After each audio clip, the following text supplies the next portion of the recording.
Alors bonjour à tous. Aujourd'hui, nous allons terminer donc la partie qui concerne la dignité de la personne humaine, dans la partie toujours de la vocation de l'homme. Et la question 414 en question est la suivante. Comment s'exprime la solidarité humaine? Eh bien, la solidarité qui découle de la fraternité humaine et chrétienne se manifeste en premier lieu dans la juste répartition des biens, dans la rémunération équitable du travail et dans l'engagement par un ordre social plus juste. La vertu de solidarité pratique aussi le partage des biens spirituels de la foi, encore plus important que les biens matériels. Alors pour étayer ces propos, prenons les paragraphes 1939 à 1942 du catéchisme de l'Église, qui nous disent ceci. Le principe de solidarité, énoncé encore sous le nom d'amitié ou de charité sociale, est une exigence directe de la fraternité humaine et chrétienne.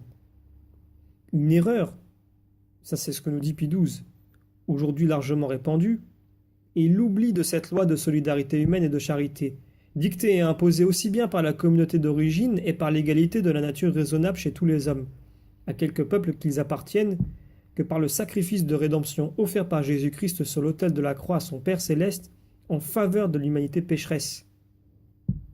La solidarité se manifeste en premier lieu dans la répartition des biens et la rémunération du travail.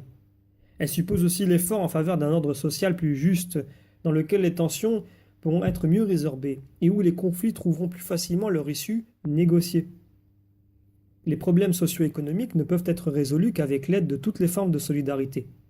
Solidarité des pauvres entre eux, des riches et des pauvres, des travailleurs entre eux, des employeurs et des employés dans l'entreprise, solidarité entre les nations et entre les peuples. La solidarité internationale est une exigence d'ordre moral. La paix du monde en dépend pour une part. La vertu de solidarité va au-delà des biens matériels. En répandant les biens spirituels de la foi, l'Église a, de surcroît, favorisé le développement des biens temporels auxquels elle a souvent ouvert des voies nouvelles. Ainsi s'est vérifiée tout au long des siècles la parole du Seigneur. Cherchez d'abord le royaume et sa justice, et tout cela vous sera donné par surcroît.